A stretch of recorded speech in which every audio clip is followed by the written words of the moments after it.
All right, as you can see, I am going to do a response to Professor Dungeon Master.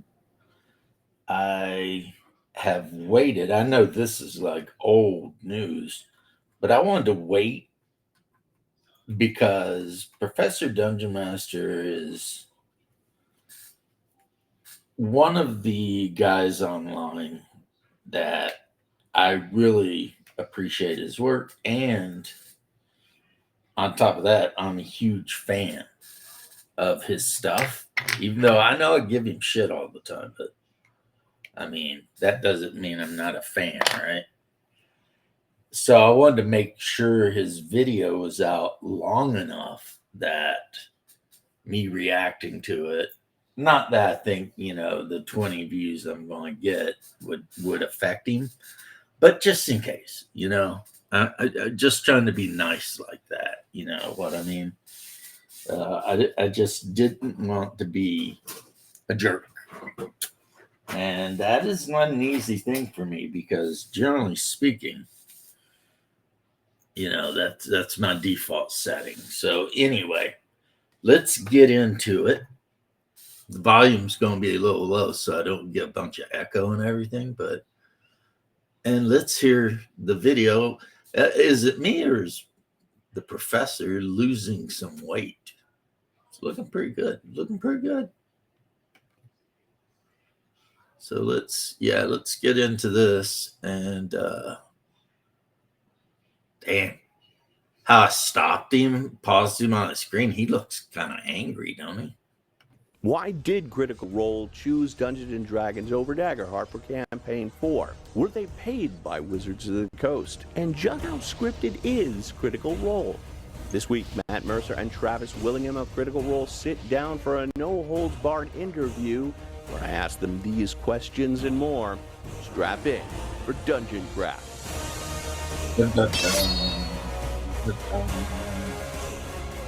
Welcome to Dungeon Craft. I'm Professor DM, and this channel is about all things tabletop role-playing games. And I'm Deathbringer. Like, subscribe, and sign up for the Deathbringer RPG newsletter. Today, my guests are Matt Mercer and Travis Willingham of Critical Role.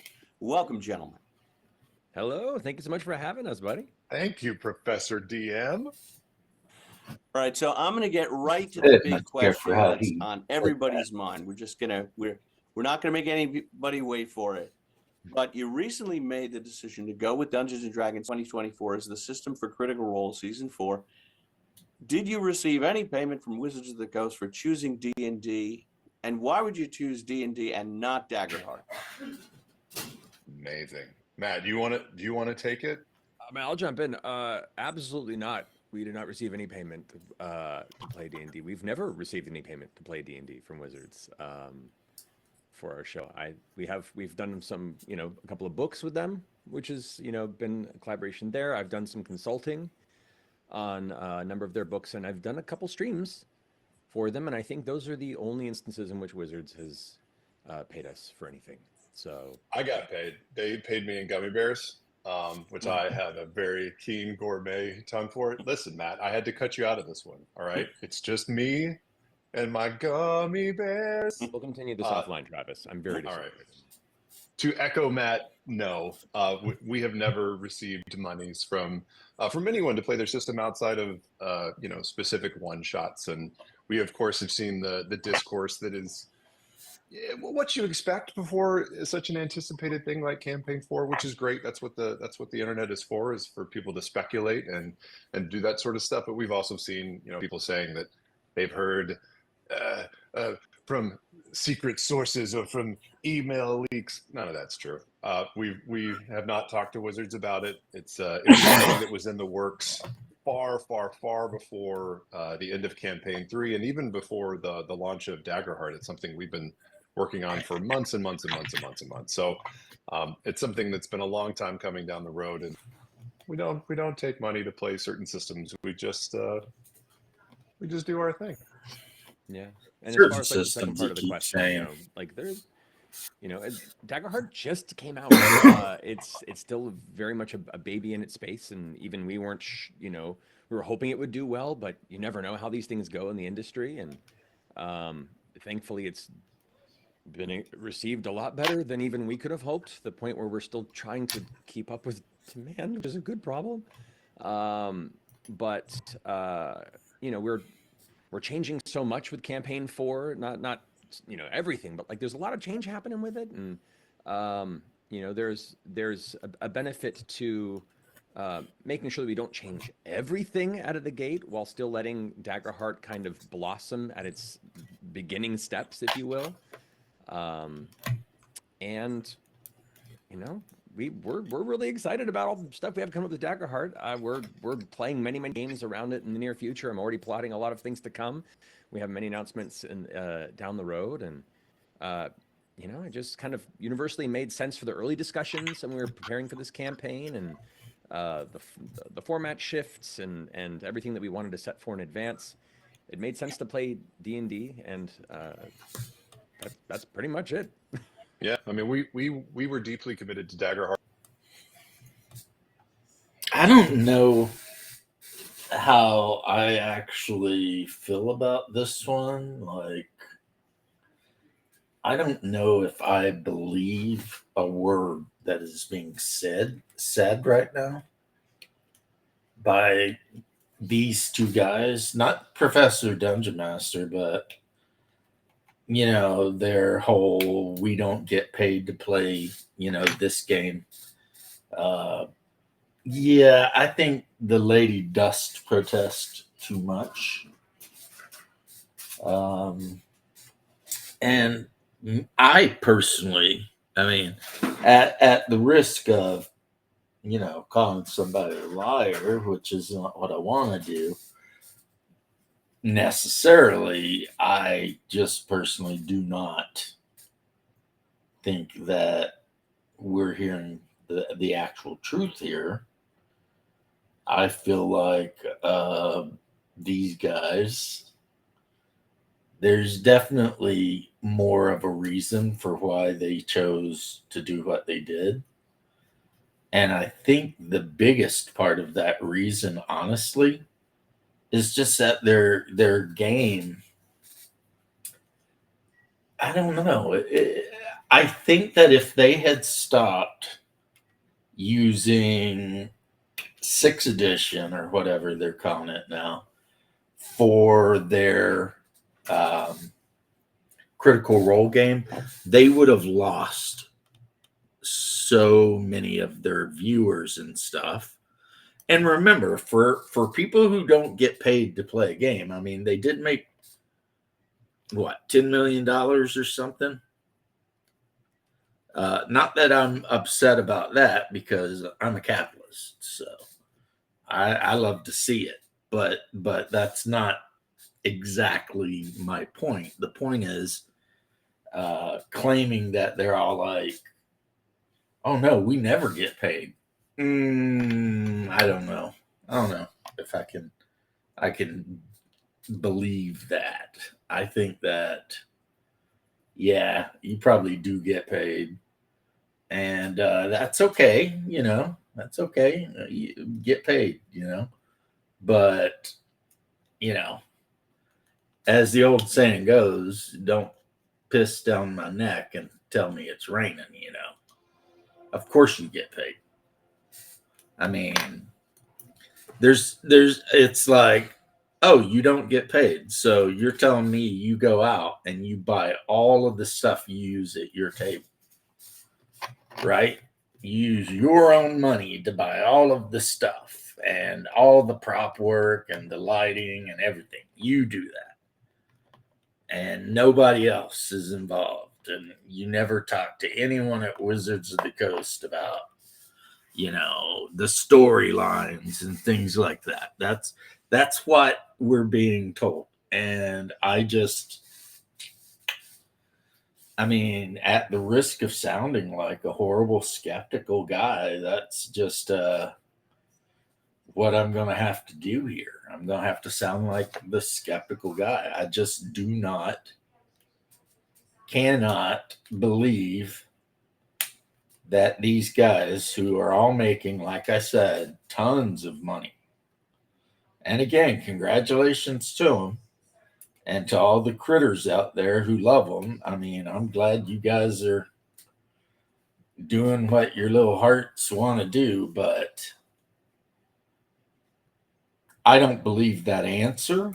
However, if I were in the professor's shoes, I don't think I'd push too hard on it because, it's like unless you do have information to go against what they're saying, why even, why even open up that can of worms?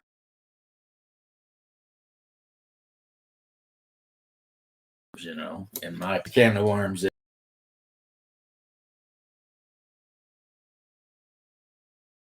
I honestly, he lets them go with it.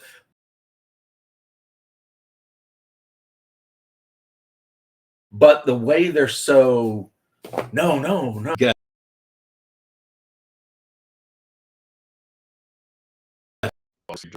And I think for us, the focus for Die Hard is to build foundation, right? It's been out it's in its first year.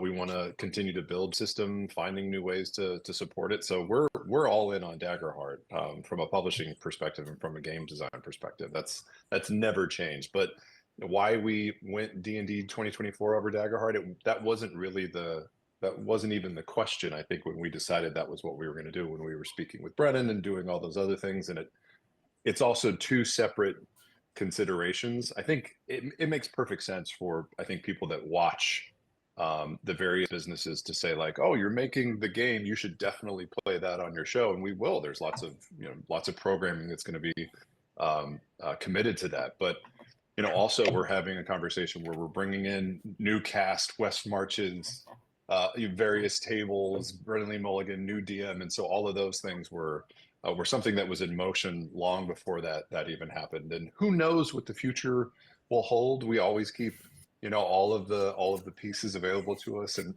on the table in front of us. But yeah, that's just a little bit of context out there. Maybe that'll help some people that are guessing with their red string on the conspiracy board.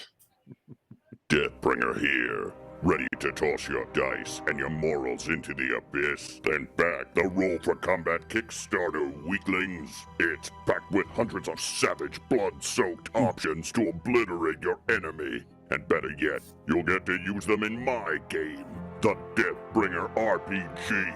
Coming next year, the Deathbringer RPG isn't some soft, cuddlecore fantasy nonsense. It's fast, mean, and completely unforgiving. In Deathbringer, you don't save the world. You stab it in the heart, loot the corpse, and set it on fire for good measure. Every backer of the Roll for Combat Secret Tomes for Shadowdark Kickstarter will get an exclusive sneak peek at the glorious carnage of Deathbringer and a chance to play in the beta test later this year. So sharpen your blade, settle your soul, and back it now.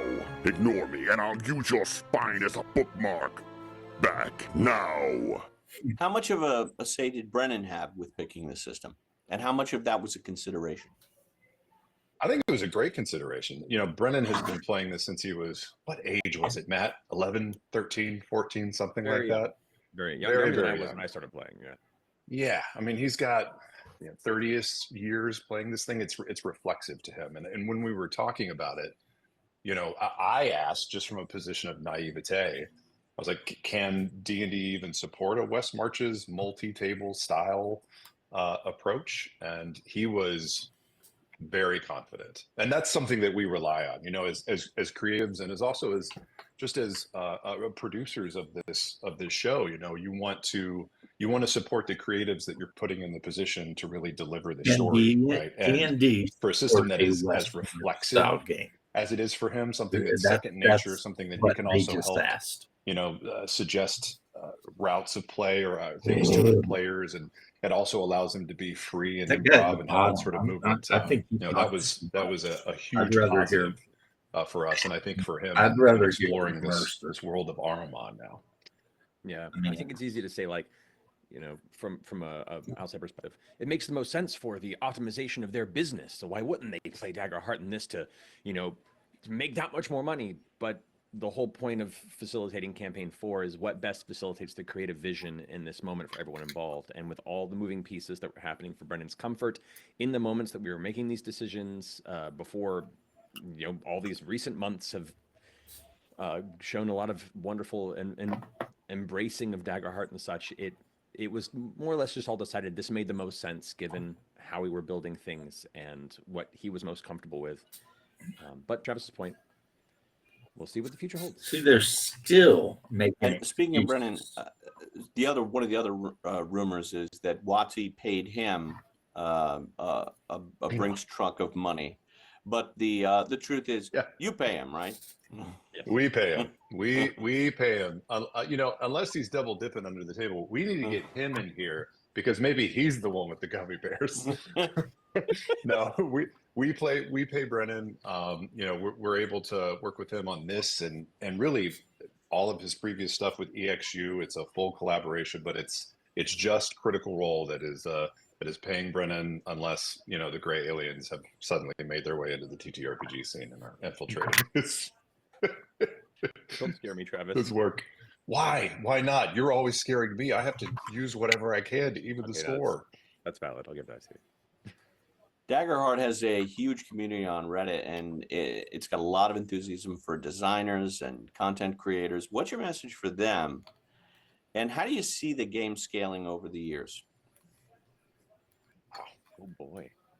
Great question.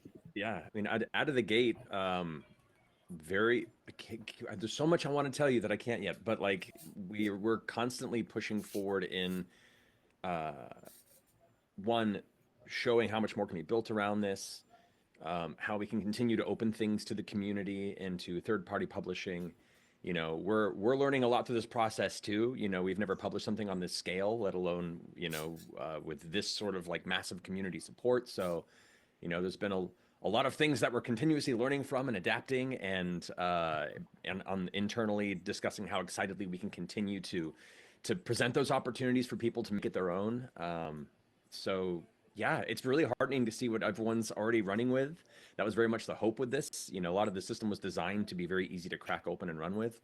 And we're continuously building tools to help kind of guide the community and how to take that baton and really kind of go sprint as far as they want to. But we definitely have some announcements coming up through the year that kind of lean into this question. Travis, if you have anything you wanted to add. I mean, I was just going to echo what you were going to say. I think we are the most fascinated and enticed by the idea of other people playing Daggerheart besides just us, right? We want to see how other people play the game. What do they bring to it? What are the things they uncover in their DM style or in their character creation or as PCs? Obviously, it's been amazing having some of the creator conversations that we've had. We had announcements at Gen Con around Keith Baker, and obviously with Chris and Jeremy in the mix, it's unveiling a whole world of possibilities in terms of both in-house products, licensed products, and we really want to make the waters as welcoming as we can for people that are interested in making Daggerheart content. That's what's really important to us. But as Matt said, we're doing a lot of this stuff, like most things at Critical Role, for the very first time. We do it in a very measured, we think, smart, slow way. Hopefully we're creating products and ideating on things that make it as approachable and as attractive as possible for other creators. So we are always also taking in feedback and seeing what the reactions are and interested in what the community is talking about. So, I mean, we're as all in as it gets on Daggerheart, and we hope to just build on that. Hey, it's Danielle with 4 Patriots. And I have an incredible deal to share with you today. One that'll help you stay strong and prepared in the face of whatever crisis may come your way. It's a simple idea, but so very important. In an emergency, your #1 priority is food. Well, that much is clear. While you can make it a day or two. All right, moving on. How scripted is Critical Role? And if it's entirely improvisational, why does the show have writers, and what do they do? What do they do? I love my writers. They've given me some amazing lines, and I also fault them for all of my flubs and terrible improv choices. That's 10 years. The writer turnover is vicious. Oh my goodness. Yeah, I think I've said it in interviews before, but like every time I see that discourse, it is the greatest compliment I think, Yeah. I could receive. Yeah. And I often wonder, I'm like, I don't take offense to it. If anything, I hope they find a better table. Because like most people don't remember the moments where things don't work out, or when things kind of fall flat, or when roles don't facilitate the story, but they only see the moments where things work out perfectly, which happens at every table. And when a good series of players are there, many people have moments as epic, if not more epic, than what we have at ours. So at the very least, when people see what we're doing at our table, without the consideration that we're also professional performers who have lived in our imagination as actors for decades for the majority of us, Or centuries if you're Taliesin. Yeah, well, I wasn't gonna try and put them on blast. Yeah, like it's not scripted. I don't know what to tell you. I mean, no more than. And just to address it, we do have producers at the studio, and they do write copy for ad bits when they're helping Sam with his insanity. They definitely help us with sponsorship copy. We have lots of advertising and sponsorship partners, so we're constantly making sure that sounds not like a robot wrote it. There's a lot of copywriting that happens, but in-world writing, we don't know anything about what Matt is going to do unless Matt tells one of the producers in terms of like a map setup or where things could potentially go. But I don't even know if you do that. You're so weird about making 6 maps that sit in that locked closet that sometimes we go weeks without seeing any of them, and then they're gone, and we're like, we didn't see any of them. And that makes me crazy as the video gamer that likes to explore every edge of the map. I'm pressing it. I'm the owner and CEO of Mudwater, and I'm going to answer a question that has been coming up quite a bit lately as we've grown and as the category has grown. What is the difference between... Yeah, well, that's part of kind of the tough swallowing that a DM has to do for a lot of games, is to put a lot of effort into building some of these maps. And go like, you never saw the light of day. But like that also comes with the acceptance of a modular story. Believe me, it'd be so much easier if I had writers. We'd have a lot more free time. Dan, it's been the same for 12 years. He would show up to our home game with, do you still have the bag of holding bag that's like held together with duct tape and paper clips and stuff? Yeah, it's in the other room. But he'd show up with this bag, and he would almost like an architect. There would be these rolls of maps, like 10 different maps. And I was like, what is all that? And he's like, they're battle maps. They're potential encounters. Because for the session, he had planned 10 different things for us to potentially do. And we would see 2 of them, 3 of them, maybe 4. And it never changed, even with all of the amazing little toys that you have on the map building side. There is literally this armored oak, I don't know if it's oak closet that has a door that locks with shelves like a baker's levels, and he can just pull something out and slide it out. And I've peeked in there before. Sometimes we don't see any of that stuff, but it was a fast thing. Okay. I'm the CEO. I can peek. There's no light in there. You're not the DM anymore. You can't punish me. Maybe not for this campaign, Travis. We have live shows. Matt, we were talking before the show. You really seem to enjoy making maps. Is that how you kind of conceptually start? Is that your starting point? Not really. I mean, I have like ideas for general environments because I also have to build all of the stat blocks. If I'm not pulling things that exist in the game, I'm building all the stat blocks for creatures that are unique to the encounter or story related and stuff like that. And it's usually when I start considering what possible encounters might happen in my DM prep that I start conceptualizing where that could happen in an environment. But for me, I'll have a few bullet points in my notes that I'll take with me to my map room. Like I usually arrive a couple hours before we start filming, or at least before the rest of the cast arrive. And then I just lock myself in my map room. I have a bunch of different sizes of, like 2 foot by 2 foot or 3 foot by 2 foot, these little like boards that I build the maps on so I can bring them around the studio and keep them on the side when I'm ready to pull them. And I'll just build. I'll use my bullet points and ideas from when I was prepping for the session, and then I'll start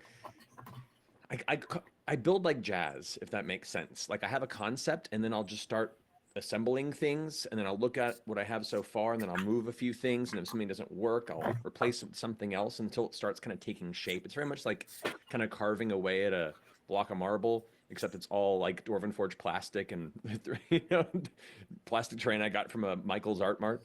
Um, and then eventually, like once the groove hits, what can I add to visually make it pop? What cool things can I add to the environment that the players will inevitably ignore and just hit anyway? No, that's not true. You guys do some Mostly true. Mostly true. you guys do some fun stuff in the environment, but yeah, like I have a concept, and then I just kind of let it come to life as I start throwing things on the board, and then as it gets closer to that idea, I get excitedly, more driven and focused on what it becomes as it goes on. But I genuinely really love that process. It's like nature painting. It's a very like constructive Zen thing. I refer to it as my adult Legos. Not that Legos aren't for adults, obviously, since we're all paying hundreds of dollars for these awesome sets they keep putting out. But yeah, I love maps. Yeah. Yeah, I do too. I have I have a book of maps like my Game Master notebook looks like this. Yes. And Yes. and when I do them, I hope my principal doesn't watch this. I do this in staff development mostly. like when I'm in the back like taking notes and stuff, that's kind of what I'm doing. It's Zen-like, it's therapeutic, like miniature painting for me. And I just do it with the pens. Awesome. I love the isometric view too. That's rad. No, and the angle on it and filling in the quarters around it as well. Get that in frame. Yeah, you got to get into you got to do it for a while, and then you get in that mindset. Mm-hmm. But so when something happens like a character death, which spoiler alert, I'm gonna have a spoiler alert. I think fresh cut grass dies. Mm-hmm. That you didn't know that was going to happen before that session. That's just the way the dice shook out. Yeah, dice and player choice. Like that was also a Sam choice. I think part of his choice may have been guided because he knew he was going to have treatment soon. And I'd already talked to him about how I was going to take FCG out of the story for a bit. Like we're going to have this whole scenario in either that episode or the next episode where he was going to like shut down because of the chaos that was happening. Like he would short circuit more or less. And that way we could have FCG out of the narrative, but he can return whenever he was recovered and ready. And this fight with Odahan was meant to be a very, very brutal fight. This is a character that's been built up as this kind of terrifying hunter assassin figure, and this was their more or less being chased down by her. And I told them even before the fight at and at the break and before the thing, I'm like, remember, not all fights are meant to be won. Not saying you can't win them, but you're also able to flee. But my players sometimes are obstinate, and and some and the dice don't always work in that favor. And I mean, and to be honest, Odohan didn't have all that many hit points left anyway, so they probably he didn't. I'm not gonna say he didn't have to sacrifice. Maybe for a great narrative beat, but like with a couple of player rounds, they still probably could have ended it without that sacrifice. But at the same time, what an incredible moment for the story, for Sam to know that where he was going in real life and take that opportunity to instead make it this heroic sacrifice that surprised, the players definitely, but surprised me because we had a whole different plan set for his temporary exit. And then the panic thereafter of like, well, shit, now we have to make you a new character. We have to get new character art. Like, how are we going to, make this while you're also going through treatment? So yeah, it was not planned, and it threw, the best of wrench in a lot of things, but also that's what makes these games so fun, and to a degree why anyone engages with actual play. If this was all scripted, why not just watch TV? But what makes it special is, one, it's just friends at a table, the playing, taking it seriously, but also the right amounts of slapdickery, and the fact that really nobody at the table, when it's done right, knows what's happening next. Try and plan as much as you can as a dungeon master. You generally can't really control what happens next outside of the dice and your players being players. And that's what I love out of it. I wouldn't enjoy it if it was scripted. It loses. Odahan was a TPK machine. Like once that train got rolling, it was so hard to stop it. And I remember I didn't know any of that. That of course that's purely a Matt and Sam conversation and now a rest of the world conversation. But in that moment, we were all in trouble, and you could see what Sam was doing, but you can see it on all of our faces that we also know what he's going through. And I feel like as a producing partner on the animated series, I could see his writer's mind going like, this is a perfect opportunity to do something heroic, amazing, and also serve as a purpose so he can finish these treatments. And all you can do in that moment is just sit down and shut up, right? And give reverence. I just do not believe a word that's being said here. And I know I should always grant people the benefit of the doubt. But no, I'm having a really hard time with that. I mean, the fact that they made a game and then decided not to use the game they made, but instead stick with D&D. I mean, it's just like one line of BS after the other going on over here, It's like, really? This is what we're this is what we're saying, and I mean, luckily I'm not a critical critter fan or a critter or any of that. So, I mean, none of this affects me in any way. And so I really don't have to care. But at the same time, I think Professor Dungeon Master is doing an excellent job at the interview. But I think it's obvious that these guys are full of shit. And I think Professor Dungeon Master, whether he knows or not that they're full of shit, I mean, it would be bad form for him to like pick a fight over it. I mean, why would you do that? Just start. Well, actually, I think you guys are lying pieces of shit. I mean, that wouldn't be a good thing for the professor to do. So, yeah, I'm not going to speak for him. Maybe he believes him. I mean, and there's nothing wrong with that. That's just the mark of an honest soul, It's like, and maybe I'm the one with the problem.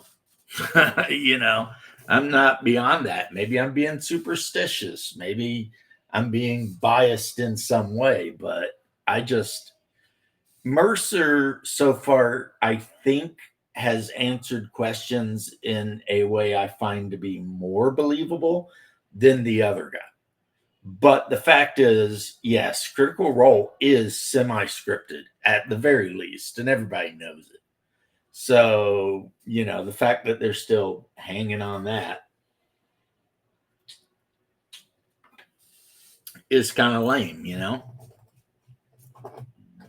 And the whole, oh, yeah, he decided he'd go out all heroic, like, get out of here.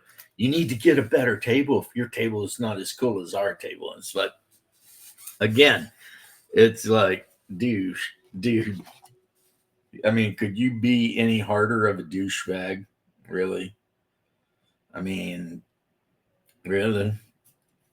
This is your level of douchebaggery that you're gonna sit here and tell people they should, play at better tables if their game isn't exactly like Critical Role. Get out of here with that. I mean, that is like such a,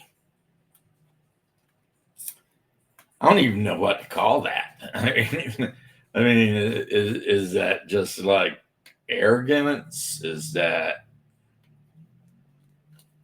I just, it's like, wow, dude. Wow. Okay. I guess, I need to get rid of all my friends and gather up a bunch of professional voice actors that I'm going to claim to be friends with, even though, we recently put out didn't they recently put out a thing now hiring? I mean, so yeah, I'm having an issue here a little bit with we're just a bunch of friends hanging out. Yeah, a bunch of whose friends? Are you each other's friends? I don't know. But regardless, the just everything leading up to that particular point is just like seems yeah, I mean, I've already said it Dungeon Professor gets an A+ for great interviewing, but I think that especially the guy at the bottom, Travis, is just full of shit and is lying. It's to the moment, which is what we did, right? Emotionally, so. But that was just such an incredible beat. And the thing I am perpetually impressed by is whether it's FCG or spoiler, several years now, spoiler, Molly's death.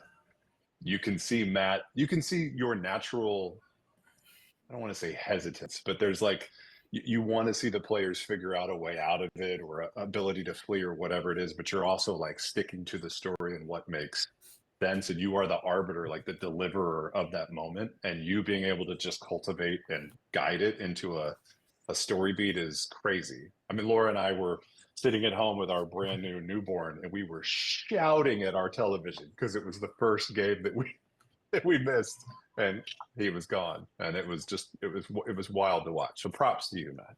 Along those lines, I have a question for you, Travis, from the player perspective.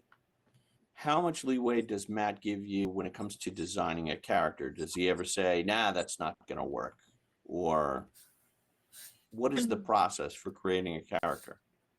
Professor DM, I thought you were going to ask me, what is it like to be the best D&D player of all time? And I have to say it's a heavy crap now. Matt is fantastic. I think most of us have tried to find where the edges of his imagination and or allowance are. That's just never going to happen. Even in making Ford, I was trying to make a concoction of several different ideas, and I think at some point Matt will come with the solid guidance. You need to pick some of these things and not all of them, because then it's sort of a mishmash of too many things. Like really lean into one or the other, and he helps make choices. But I for one, made a 400-year-old gnome who, in a previous dimension, tried to assassinate Santa Claus, and that was my character for campaign 3. And I was like, and could he also be a werewolf? And all I see is eagerness out of Matt. And it's not just the acceptance of whatever the idea is, it's always following up with other things to consider. Have you thought about a class? Here's the claret order. We could do these sort of things to play on the toy making aspect of it all. Terrible. He's just a great collaborator. He's really Matt and Sam both have some of the highest RPM creative engines I've ever seen. Like they're just always down to think and ideate and spitball on stuff. And so that's the most fun thing to sit down with as a player, is for me having like, I have a small idea and come out of it 30 minutes later and it's something that's amazing. Click like and subscribe. It really helps the channel. Thank you. How does Matt prep for a campaign? Like, do you know how many episodes is going to be at the start, and do you have a conclusion in the mind, in your mind? Yes. Or do the players determine that? I have no idea how many episodes it's going to be. For me, it's like, I mean, our very first campaign was only the second campaign I've ever run to completion. Because before that, like many of you out there watching this, I'm sure, have experienced in your time, you play for a while and then life mucks up your ability to schedule. People move away, people have families, and then campaigns just kind of fade out. And so, like, Vox Machina was only the second campaign I ever played to completion. The first, before that was, I think, Expedition Ravenloft on 3.5. Nice. And which was, that's a whole other story. But it was, even then, like three years into playing it and coming to an end, it was like, that was awesome. I have no idea what that concept would be because we even came in media res as Vox Machina. And now starting over from the very beginning, how many episodes that would be, no idea. Now it seems like, after campaign 3, it's like 3 years seems to be the natural period, but even then, that we don't know where that sits in that window. If a story, I don't want to extend a story just for the sake of trying to meet a window when it feels like it naturally has come to an end. Nor do I feel the need to tie up every single loose end for a narrative to its completion, because life doesn't work that way. And sometimes the loose ends and the unanswered questions are a fun thing for not just us players to ponder and consider, but also for our community. So yeah, it's not driven by schedule at all, much to the chagrin of our production team and probably a lot of other people in our company. They kind of have to. And I'll a shout out to all of our wonderful people we work with at Critical Role that have to deal with the perpetually unanswered questions from me and the team being like, we don't know, because the nature of what we do is as artists. See. Yeah. it's probably very frustrating for a lot of people. I know for some it is, but that's just the nature of how it goes. And as far as like big story beats, I have ideas, because I think it would be folly not to. It allows me the ability to foreshadow some things loosely, at least themes, and to drop a few fun bits of lore that could be a fun reveal down the road. But I generally let the players drive the story. If they continue to follow those threads, then that certainly makes it useful, and I know how to further expand upon those facets of the story and bring them into it. But also, sometimes they just go in weird directions, and then I build story off of that. So I had a lot of narrative threads in previous campaigns that I thought might be a fun thing to pursue, and then we just never got back to it. There are other things that the more they began to pull on, the thread of the sweater, if you will, the more excited they were, and the more I was like, okay, this is going to be a more prominent part of the story now, and I'll flesh this out further. Yeah, I mean, it's like a lot of other people run games. It's how I learned just playing on my own since high school and reading forums back in the early 2000s. So, and as from a player perspective, it really is what makes it unique.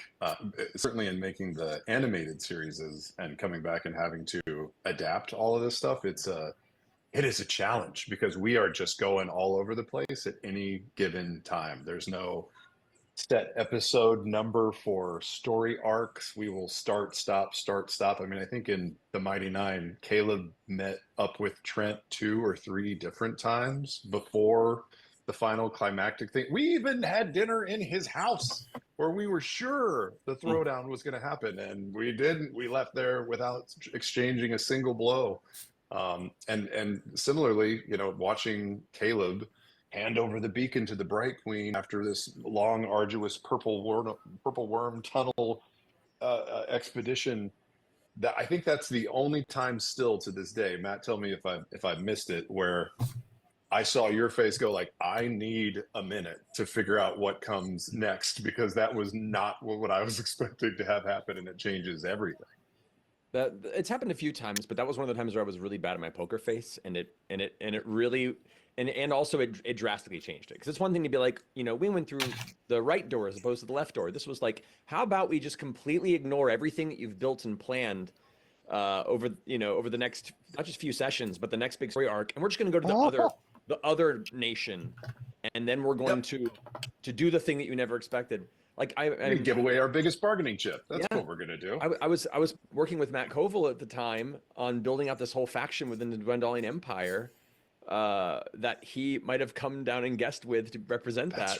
Right. And then you guys just went, nah, fuck the Empire. We're gonna go we're gonna go to the Kryn Dynasty and not go back for 50 episodes. And I was like, sorry, Matt.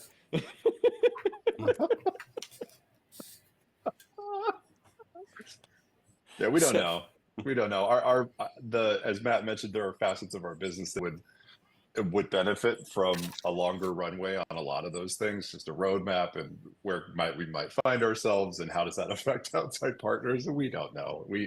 They learn that it takes a great deal of flexibility and grace, because we're figuring it out as we go.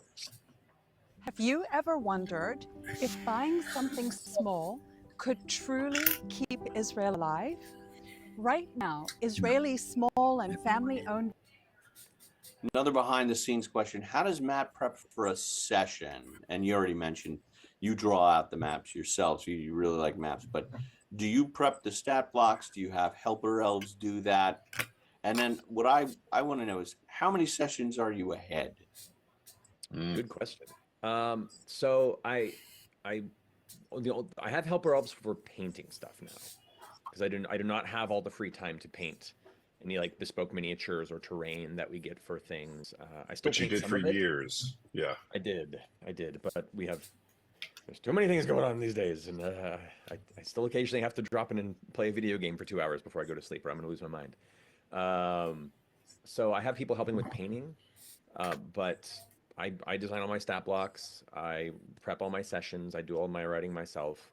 Once again, it'd probably be a lot more efficient and probably better for my mental health if I had more help. But this is how I've always done things, and I don't really know how else to do it.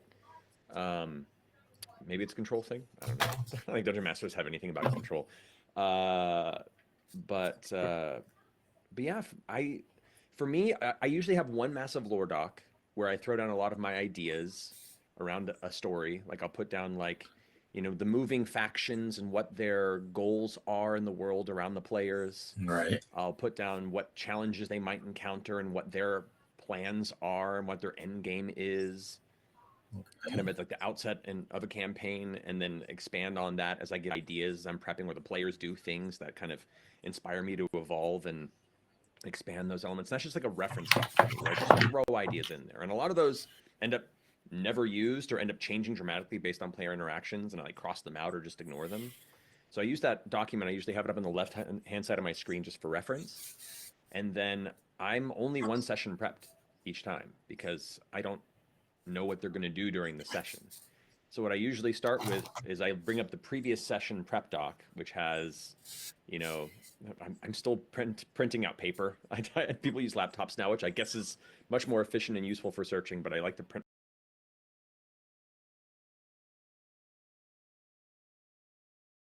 in my Dungeon Masters.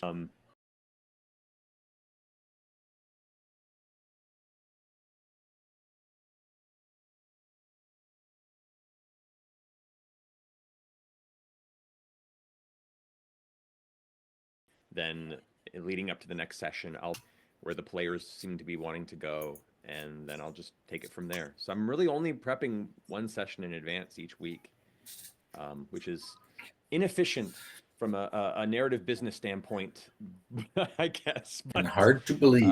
It's just how I've always done it. So From Travis, how do you prep to play the game? me sitting here, How do you prepare yourself? listening.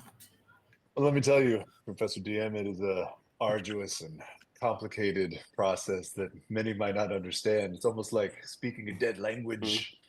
I write my notes in hieroglyph. I have a codex that helps me interpret those notes so that maximum security could be maintained. I don't prep. That's a lie. I prepped one time. There was during the Kevdak encounter with our first campaign as Vox Machina, I knew that we were going to confront Kevdak, and like a true D&D insane person, I would walk around my house, in my bathroom, in the bedroom, driving my car, and I would like practice things that I wanted to say to Kevdak if we would meet, but in the Grog Strogjaw voice. But listen, Kevdak, you think you're so fancy, and I mean, like, the face has to be going too. So there were plenty of times that I think my wife worried about me. Other motorists might have worried about me because I was so nervous about what I was going to say to this person that was from Grog's backstory, but I hadn't seen Matt's interpretation yet. I had no idea what he was going to do, and I didn't want to just try and rely on whatever happened in the moment, which is typically how it is. And outside of that, it changes from campaign to campaign. Campaign 1, I had really never played TTRPGs before, and so I didn't try to read ahead. I didn't try to study up on what some people thought might be like the best use of a barbarian build, or feats or balancing or min-maxing or any of that sort of stuff. The second campaign, Matt's world was so big that I started to really try and read everything that was outside of where we were, just to understand Exandria a little bit more, because I had a character that had intelligence for the first time.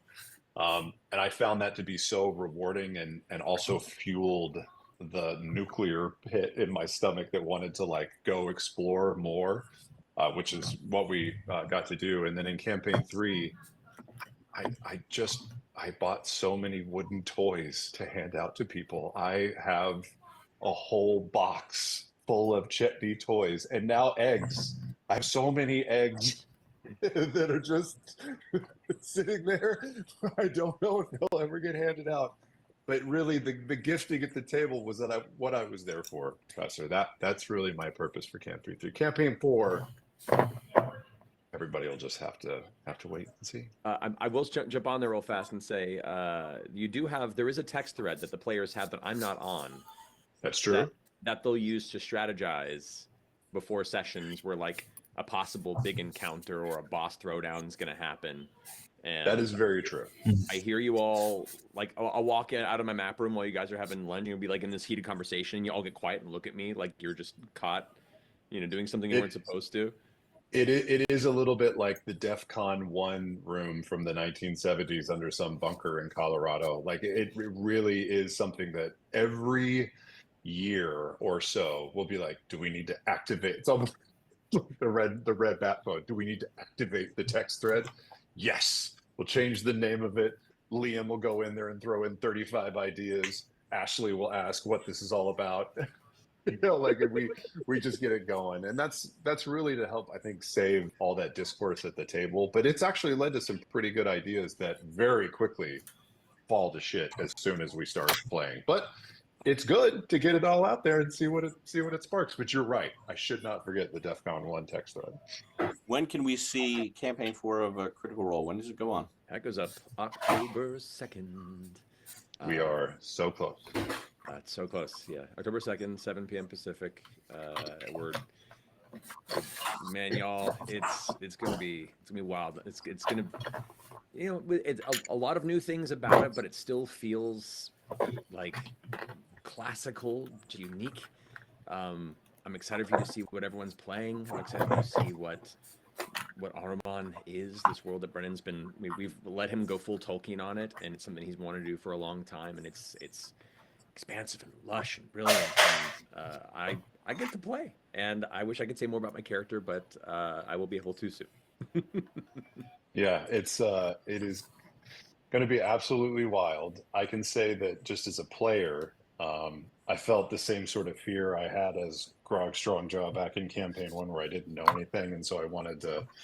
I felt like I didn't have any knowledge of the world, but then again, neither did any of the other players. And starting at 0 every decade or so is kind of a refreshing thing. And we hope it's also something that the audience will enjoy, because if you just watched Bell's Hells, or if you've been around since campaign 2, or if you've been with us for the whole ride and you know everything there is to know about Exandria is not going anywhere. We're going to be doing live shows. Obviously, Mighty 9 comes out in November.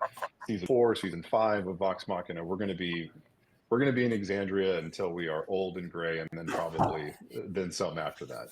But to be able to touch the soil of a new world altogether, with all of our different suspicions and speculations and the nerves that go along with that, and then just sort of sit back and watch the show as it starts from square one, is a rare thing in the Critical Role world and cycle, if such a thing exists. And it's been a beautiful thing to watch Brennan jump in with both feet and just embrace it. And I think folks are going to be blown away.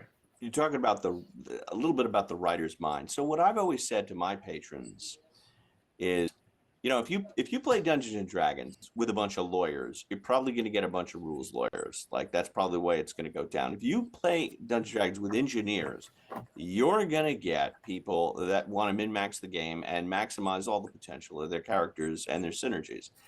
You put a bunch of improvisational actors or voice actors in a room, what you're going to get are people who know story, like they've obviously taken acting classes, but also you probably read Aristotle's Poetics, Joseph Campbell's Hero with a Thousand Faces, and maybe you took screenplay writing courses, so you read screenplay by Sid Field. So there's this instinctive, like, you know how to create a story, so your minds would naturally be building in that direction.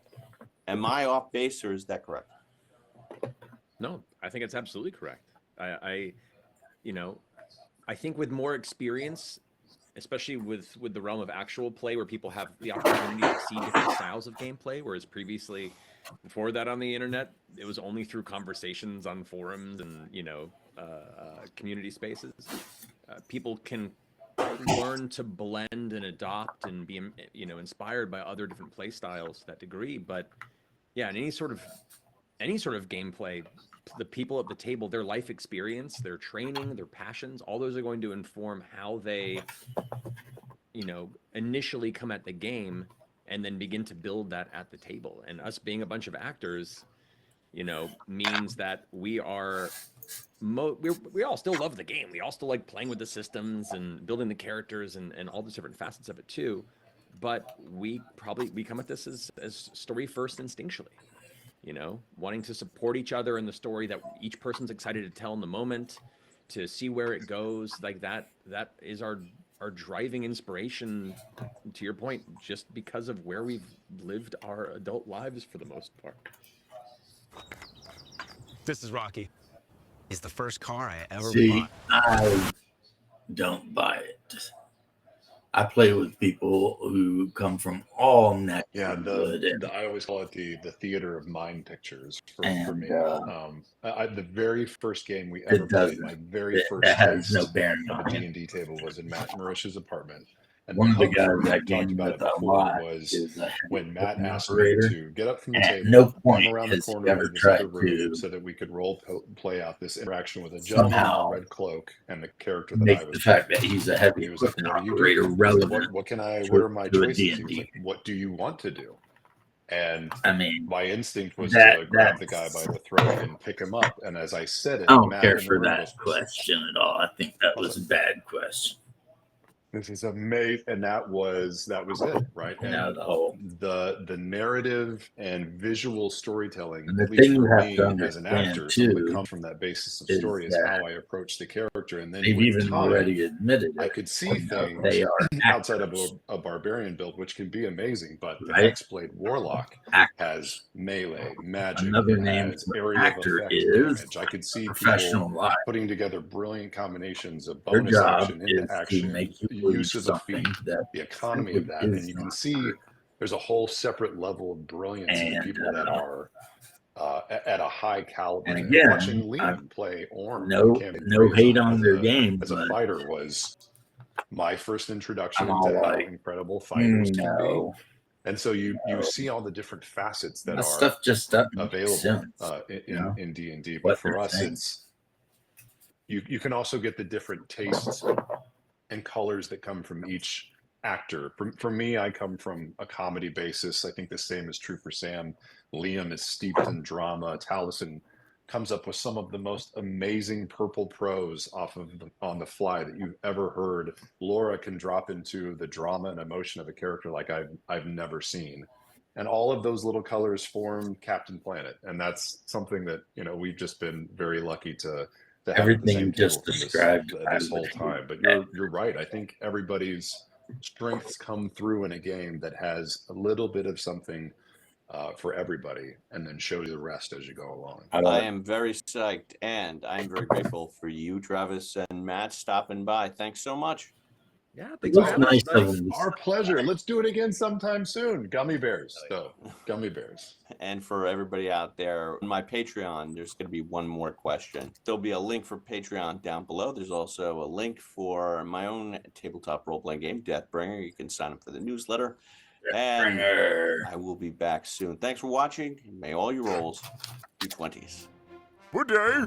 Oh, I like your helmet. Thank you. I admire your axe. Oh, finally a friend who doesn't want to waste time on shopping trips.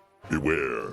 The entrance to the Tomb of Horrors is crawling with death traps. Fortunately, I have devised a clever solution. Hey guys, Thanks for letting me join your party. You, wizard with the nail polish. You go first. Well, click on these videos for more dungeon craft. All right. Not too late to So, outgrow the family. I don't know how much time I wasted on that. An hour, geez. So my thoughts are that a lot of it was BS, and a lot of it was good. Dungeon Professor, I think, did a good job. He generally does, though. And so there you go.